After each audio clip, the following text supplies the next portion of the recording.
안녕하십니까. 거꾸로 투자하는 쇼킹 부동산입니다. 공공재건축 후보지 5곳 선정 시작해보겠습니다. 자, 현재 정부와 서울시가 추진하는 도심 내 아파트 공급 확대 방안은 두 가지예요. 작년 8.4 공급 대책에서 나왔던 정비사업 공공성 강화 방안이었습니다. 자, 이 계획으로 통해서 공공재건축 5만호, 공공재개발 2만호 등 총 7만호 공급 계획이었거든요. 자, 그런데 올해 변창흠 국토부 장관 취임 이후에 2사 공급 대책이 나왔습니다. 공공 직접 시행 정비사업과 도심 공공주택 복합사업, 소규모 정비사업 등을 통해서 27만 호의 공급 계획을 밝힌 겁니다. 자, 이거 두 개 합치니까 34만 호의 서울 지역에 아파트를 짓겠다 이런 계획이었는데 이게 과연 가능할까 싶었거든요. 왜냐면 이게 절대로 적은 게 아닌 게 3기 신도시 중에서 대규모 택지, 이제 수도권 전역에서 지원이 가능한 대규모 택지가 한 17만 호 정도가 되는데 그 2배 규모로 발표가 됐어요. 근데 이게 공공이 갖고 있는 토지가 아니라 민간이 갖고 있는 토지를 활용해서 공급한다는 내용이잖아요. 자, 이런 논란에도 불구하고 8.4 공급대책에서 나왔던 공공재개발은 착실히 진행됐습니다. 올해 1월 14일 날 4,763세대의 1차 후보지가 첫 선정이 됐고요. 지난달 29일 날 2차 후보지 16곳이 선정됐습니다. 자, 이걸 두 개를 합쳐봤더니 거의 2만 5천 호 가까이 돼요. 당초 발표했던 공급 목표를 이미 초과 달성을 했습니다. 자, 2사 공급 대책의 계획도 시작이 됐습니다. 자, 2사 공급 대책에서 도심 공공주택 복합사업 아까 말씀드렸던 세 가지 방안에 대해서 총 25,200호의 공급 계획이 1차적으로 발표가 됐어요. 선도 사업만 25,000세대로 공급이 됐다는 거죠. 자, 현재까지 정부와 서울시가 추진 중인 공급계획 상황을 보면은요, 8.4 공급대책에서 공공재개발 1차, 2차 후보지가 전체 발표되면서 2만 5천 호 규모로 나왔습니다. 이것으로 사실상 끝났다고 보고 있어요. 그 다음에 공공재개발은 2사 공급대책을 통해서 아마 진행이 될 거라고 생각을 합니다. 자, 그리고 도심공공주택 복합사업 11만 7천 호 공급계획 중에서 1차 선도사업 2만 5,200호가 공급이 된 거예요. 그러면은, 야, 공공재건축과 공공직접시행 정비사업, 소규모 정비사업은 언제 발표를 할까? 그 중에서 공공재건축 1차 후보지가 발표가 된 겁니다. 5곳이에요. 그리고 공공직접시행 정비사업과 소규모 정비사업은 추진 정보가 일부 공개가 됐습니다. 그것도 같이 정리를 드리겠습니다. 자, 먼저 발표 내용을 살펴보면요. 후보지 5개 단지를 결정했는데 이들 후보지는 주민동의 최소 10% 이상을 확보한 단지라고 해요. 지난해 공공재건축 사전 컨설팅 공모에서 참여해서 이제 회신을 받은 7개 단지 중에서 5개 단지가 선정이 됐다고 합니다. 이번에 선정된 후보지들은 주로 민간 정비 사업으로는 사업성이 부족하거나 주민 간 갈등으로 사업이 장기간 정체된 곳이다 해요. 자, 그래서 공공이 참여해서 사업을 빠르게 하고 주택 공급을 늘릴 수 있을 것이다. 조합원 그리고 분양 희망자 모두 다 좋은 결과를 만들어낼 수 있을 것이다. 이렇게 밝혔습니다. 2사 대책 정보는 좀 뒤에서 정리를 드릴게요. 자, 어디가 발표되었을까? 영등포구, 중랑구, 관악구, 용산구, 광진구 등 고루고루 지정이 됐습니다. 총 2,332세대예요. 공공재개발 1차와 발표와 비슷하게 중소규모 중심으로 선정이 됐습니다. 자, 이것을 선정으로 얼마나 많은 용적률이 늘어나나 봤더니 124에서 379, 159%에서 299, 94에서 300%까지 늘어나는 지역도 있네요. 자, 그래서 이들 지역 봐라. 얼마나 사업성이 좋아지느냐. 공급도 늘어나고 조합원들 부담금도 크게 감소하겠지. 얼마나 감소하나 봤더니 85% 감소하는 지역도 있네. 자, 이거 보고 너네들도 빨리 신청해라. 이런 신호를 보내는 겁니다.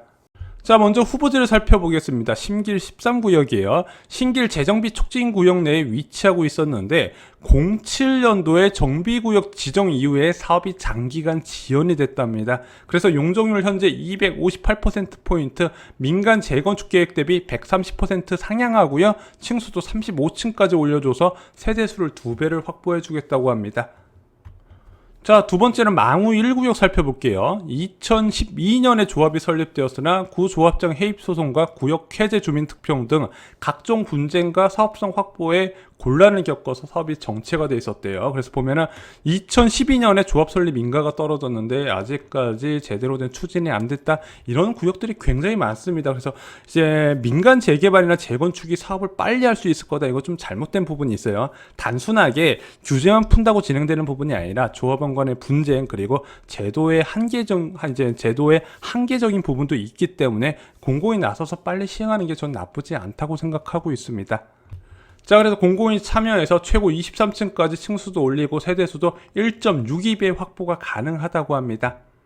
자, 세 번째 후보지 미성 건용 아파트 살펴볼게요. 여기도 현행 대비 140%포인트의 용적률로 상향을 받아서 최고 27층 그리고 세대수 1.36배까지 확보가 가능하다고 합니다. 자, 여기는 조합 설립이 2020년 12월에 진행됐음에도 불구하고 조합 설립하고 나서 공공에 맡긴 좀 드문 사례라고 보여요. 자, 강병 강서 살펴보겠습니다. 자, 여기는 71년에 준공된 아파트인데요. 용적률이 297%예요. 이거는 공공 아니면 절대로 재건축이 안 된 케이스입니다. 93년에 조합 설립됐는데 이 금싸라기 땅에서 사업 추진이 안 돼서 결국에는 공공이 참여하고 용적률을 현행 대비 202%포인트 상향시켜줘서 세대수를 1.26배를 증가시켜주겠다고 합니다. 자, 마지막 후보지 살펴보겠습니다. 중곡 아파트예요. 단지 내 도시계획도로가 관통하여 효율적 건축 배치가 곤란하고 사업성 확보가 어려워서 구청에 사업 포기 의사를 표명했다고 합니다. 자, 그런데 용도 지역을 3종 일반 주거 지역으로 종상향 시켜주고요. 인근 지역을 고려하여 최고 18층을 설계하여 현행 대비 206%포인트의 용적률 상향을 받게 되고 일반 분양 물량까지 36세대 공급이 가능하게 됐다고 합니다.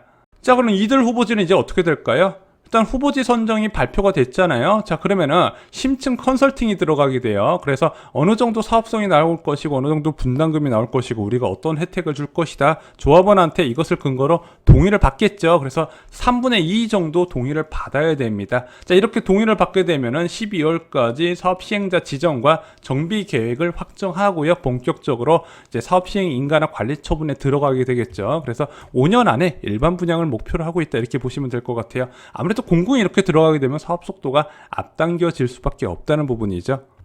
속도는요, 민간보다는 공공이 더 빠르게 되는 경우도 꽤 있습니다. 특히 이런 경우는 더욱더 그렇다는 거죠. 자, 그동안 공공 재건축은요, 회의적인 시각이 강했습니다. 왜냐하면 공공 재개발은 구역 해제된 지역에서 대거 신청할 거니까 숫자 채우는 건 문제가 없을 것인데, 야, 이거 공공 재건축할까? 왜냐면은 재건축하려는 사업장들 모두 다 우리는 명품 아파트 단지 만들려고 하기 때문에 공공이 개입하는 거 싫다 이렇게 이야기할 수 있거든요. 이거 단순하게 용적률을 높여줘서 싫어하는 사람들이 있어요. 강남의 조합원들은요, 자, 높은 용적률을 받아서 추가 분담금 낮추는 것보다 그냥 약간 돈 더 내고 우리가 건축비 내고 그냥 쾌적하게 층수 낮은 아파트를 원하는 조합원들도 꽤 있기 때문이죠. 그래서 이거는 강남 상구의 재건축 단지보다는 비강남권에서 많이 추진될 것이다 많이 말씀드렸고, 이번 후보지도 그런 곳에서 결정이 됐습니다. 자, 그리고 이사공급대책 추진 방향 정보도 나왔어요. 지난번에 이사공급대책 중에서 도심 공공주택 복합사업 1차 후보지가 나왔고요. 그 다음에 공공직접시행 정비사업과 소규모 정비사업은 이제 추가 발표가 없었는데 추진 정보가 일부 공개가 됐습니다. 어떤 식이냐? 얼마나 많은 사업장에서 제안을 했는지 발표를 한 거예요.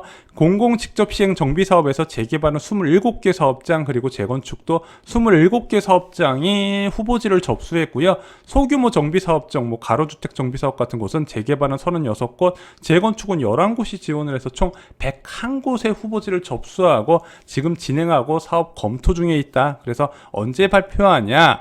주민 10% 동의를 받은 곳 중에서 7월과 8월에 발표할 계획이다. 그래서 보면 이제 규모가 좀 큰 사업장 같은 경우는 공공 직접 시행 정비 사업으로 들어가고요. 규모가 좀 작은 데는 소규모 정비 사업으로 들어간다고 해요. 그래서 아무래도 숫자 채우는 거는 공공 직접 시행 정비 사업에서 나올 가능성이 있습니다. 자, 그래서 8사 공급대책과 그리고 2사 공급대책이 동시에 추진 중이면서 서울에 그동안에 공급이 없을 거라고 생각했던 지역에 많은 공급이 예상이 되는 부분입니다. 저 개인적으로 서울 지역에 많은 신축 아파트 공급이 좀 이루어졌으면 좋겠습니다. 3, 4인 가구를 위한 전용 59에서 84제곱미터 아파트가 크게 늘어나야 부동산 불안이 해소된다는 부분이죠. 변창 국토부 장관이 이 부분을 확실하게 캐치를 한 것 같습니다. 자, 경기 인천 지역에 물론 많은 신규 택지를 지정해서 공급을 늘리긴 했지만 서울 지역도 매년 꾸준한 수요가 있거든요. 아파트 수요가 있다는 겁니다. 그 아파트 수요가 충족이 안 되다 보니까 경기 지역으로 주택을 매수하거나 또는 기존 주택을 비싸게 매수하면서 가격을 올려왔다는 부분인데, 이런 공급 대책이 나오면 확실하게 이제 투자자나 아무래도 아니면 수요자한테 공급 증가가 확실하게 일어난다는 신호를 줄 수 있을 것이다, 이렇게 생각을 하고 있습니다. 자, 서울의 공급이 늘어난다는 확실한 신호가 지속적으로 나오고 있습니다. 이상으로 쇼킹 부동산 마칩니다. 좋아요, 구독, 공유 꼭 부탁드립니다. 감사합니다.